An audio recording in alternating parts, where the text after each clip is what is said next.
Bang Akum lagi nyari kutu. Assalamualaikum warahmatullahi wabarakatuh. Oke, ketemu lagi dengan saya Aliudin Ilham. Jangan lupa subscribe channel ini dan like videonya. Oke, di sini saya Aliudin Ilham dari Universitas Pancasakti Bekasi, dari Fakultas Ilmu Pendidikan Prodi Pendidikan Ekonomi. NIM saya 18720 535, ingin memenuhi kurikulum Merdeka Belajar dari kampus, yaitu dari kampus saya Universitas Pancasakti. Di sini saya ingin menjelaskan tugas yang diberikan oleh dosen saya, yaitu dosen pengantar ekonomi dan bisnis yang terhormat Bapak Dr. Handes Giri Susilo Hadi Joko Purnomo MM, dan yang terhormat untuk semua teman-teman yang saya cintai dan yang saya banggakan yang telah menonton video saya ini. Di sini saya akan menjelaskan tentang 3 perusahaan yang masih berjalan atau masih bergerak di masa era pandemi ini, dan mereka di perusahaan ini itu mereka sangat bikin menarik sampai sekarang. Jadi 3 perusahaan ini tuh mereka sampai sekarang itu masih bergerak dengan cara menarik untuk apa ya namanya, untuk dibilang masih bergerak dengan cara unik lah. Atau ini kan di era pandemi ini kan banyak perusahaan yang kolaps atau yang bangkrut gitu kan. Nah, 3 perusahaan ini tuh sangat-sangat takjub menurut saya ya. Pertama yaitu yang saya akan ceritakan yaitu tentang perusahaan PT Cipta Gemilang Printing. Perusahaan ini berada di Jalan Hek. Yang suka lewat Jalan Hek itu ada sebelah kiri namanya Cipta Gemilang Printing. Jadi Cipta Gemilang Printing ini sebuah perusahaan printingan atau perusahaan percetakan, bisa berupa undangan, terus stiker, terus undangan nikah, yasin, banner, spanduk, dan lain-lain. Nah, itu yang berada di perusahaan Cipta Gemilang Printing itu. Perusahaan itu bisa disebut sebagai Cigem Printing. Nah, menurut sumber yang saya ketahui, yaitu dari bos perusahaannya sendiri pun,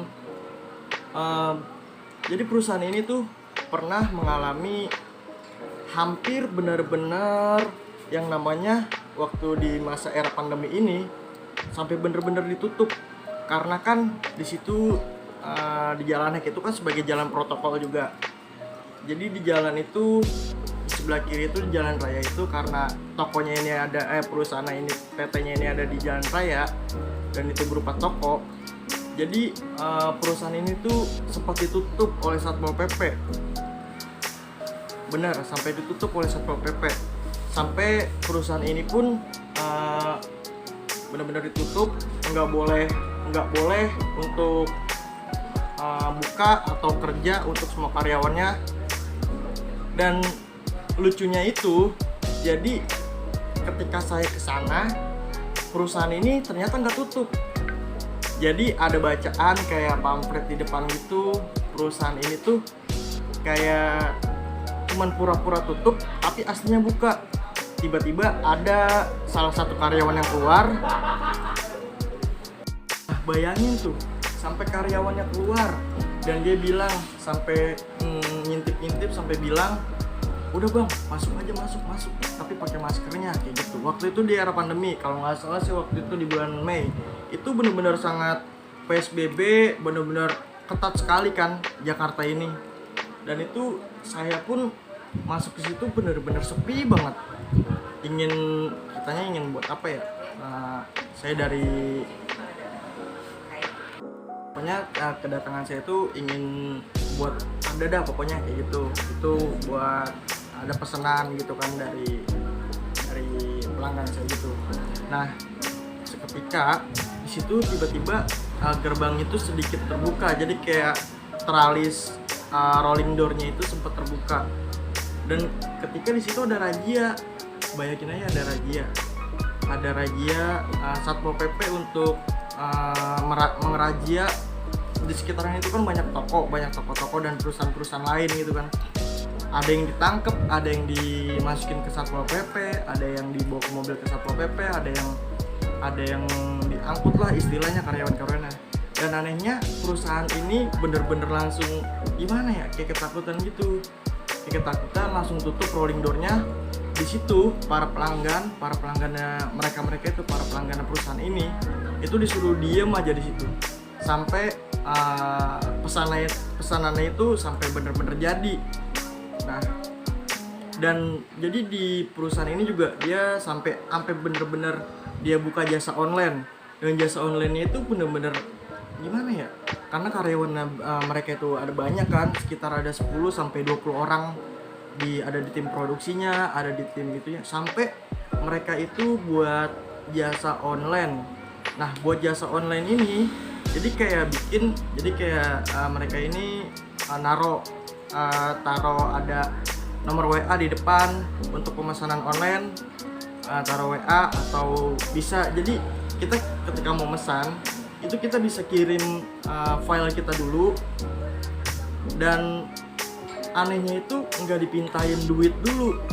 Anehnya itu kita mesan dulu, dan ketika barang udah jadi gimana ya, langsung kita langsung kesana langsung diambil. Jadi ngambilnya itu pun diem juga. Jadi kayak barangnya udah ditaruh di depan, udah kita tinggal ngambil doang. Jadi biar mungkin gak ada orang yang lihat, atau biar mungkin gak ada Satpol PP yang lihat, karena kan itu kan sangat melanggar keketatan dalam Jakarta kan, dalam masa PSBB waktu itu kayak gitu. Nah, uniknya lagi toko itu tuh setiap hari buka karena kan waktu itu ada kayak PSBB total gitu kan, berskala besar gitu, itu bahwa semua toko-toko, perusahaan-perusahaan tuh harus ditutup. Itu benar-benar sangat ngefek banget dong buat para karyawan misalkan benar-benar ditutup.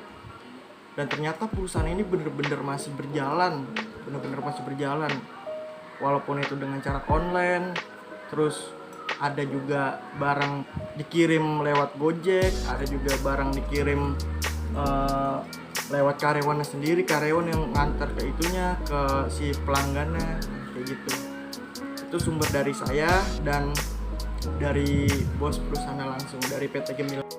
Dan sekarang itu perusahaan kedua itu yang saya ketahui itu adalah Pizza Hut. Tahu kan semua Pizza Hut. Nah, Pizza Hut itu menurut saya sih mereka dengan cara bertahan di masa pandemi ini, mereka sangat benar-benar benar-benar strategis lah dalam cara bertahannya itu, karena mereka ada dengan cara menyuruh karyawannya untuk canvasser atau berjualan di pinggir jalan, kayak di pinggir-pinggir jalan. Terus ada yang di dekat-dekat toko-toko lain, ada juga yang keliling muter. Itu perusahaan yang kedua, Pizza Hut itu. Dan mereka juga bisa memesan lewat online juga. Jadi mesan, udah tinggal kita mesen nih, tinggal nanti sampai makanannya itu ke tempat kita. Itu menurut saya unik sih kayak gitu. Apalagi sekarang era zaman digital kan udah gampang banget lah, tinggal mesen ini aja terus nyampe di rumah kita kayak gitu. Itu perusahaan kedua, Pizza Hut. Itu yang menurut saya dengan cara unik itu, dengan cara canvasser itu, para karyawannya udah capek-capek, udah panas-panas, mereka berjualan di pinggir-pinggir jalan. Saya waktu itu sempat menemui karyawan Pizza Hut itu di pinggir jalan di depan LB, dan itu benar-benar ada yang beli. Cuman ya mungkin itu cara mereka bertahan gitu untuk di era pandemi itu kan, di era pandemi sekarang. Tapi jujur aja, mereka itu pelayanannya tetap sama dan kualitasnya juga tetap sama di yang di pinggir-pinggir jalan itu, kanvasar itu. Dan mereka itu kanvaser itu bukan jalan kaki tapi naik motor, ada transportasi dari ininya, dari perusahaan itu tersebut. Nah itu perusahaan yang kedua, itu Pizza Hut. Nah perusahaan ketiga menurut saya itu Gojek. Nah, Gojek ini dengan cara uniknya, dengan cara menariknya, sampai bikin yang untuk Go Driver ya, itu yang untuk motor nih. Pertama yang untuk motor itu menurut saya dengan cara uniknya, mereka saking tidak maunya jatuh atau tidak maunya bangkrut, itu pokoknya setiap driver itu harus punya yang kata penjaga ini tuh. Mungkin kan kalau misalkan di muka kan tuh face shield atau masker ya, tapi ini kayak ada apa sih namanya tuh di belakang, kayak kura-kura gitu kan, kayak apa ya, penjaga gitu, kayak penjaga acak gitu agar si siapa ini namanya yang belakang, pengemudi sama penumpang ya, sama penumpang. Nah sama penumpang ini dia kayak jangan sampai ini terkena lah, jangan sampai menyentuh, karena kan sesuai protokol kesehatan juga. Nah itu feeling saya itu menurut saya bagus di era pandemi ini. Itu Gojek itu bener-bener sangat memadai gitu kan. Itu driver Gojek itu bener-bener ajib lah pokoknya. Nah terus dari GoFood. Nah dari GoFood itu saya pernah mesen GoFood. Itu jadi tuh si pengemudinya ini bener-bener pakai sarung tangan, jadi nggak boleh ada tangan langsung gitu. Nah sarung tangan, udah gitu dia pakai sarung tangan, dan ketika ngasih makanan itu dia langsung pakai kayak hand sanitizer gitu di sarung tangannya, mungkin agar tidak terjangkit virus atau apa gitu. Itu menurut saya sangat menangkal negatif dari hal pandemi tersebut. Tapi itu menurut saya sangat positif, karena positifnya untuk yang kayak kura-kura itu tuh, kaca itu yang penyangga itu bisa meminim atau menetralisir yang virus-virus sekarang itu kan, virus corona itu, jadi tidak mudah terjangkit mungkin gitu kan, karena ya orang lain juga butuh juga kan pasti Gojek itu. Terus ada juga dari Gokar ya, saya pernah naik Gokar juga sama keluarga saya, sama pacar saya juga pernah naik Gokar. Nah itu saya jadi naik Gokar itu bener-bener kayak di penjara ya. Mungkin kalian semua udah pada tahu lah Gokar sekarang itu kayak gimana.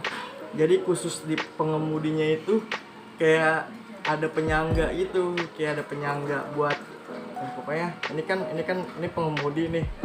Nah jadi pengemudinya ini, si pengemudi Gokarnya ini, di sampingnya itu ada penyangga, itu kaca apa plastik saya nggak tahu tuh, pokoknya itu bener-bener ajib banget. Udah gitu masih disuruh pakai masker sama face shield kayak gitu, dan penumpangnya tuh di belakang harus jaga jarak 2, terus di depan 1, dan itu bener-bener ngobrol masih kelihatan sih, karena kan itu kan transparan ya.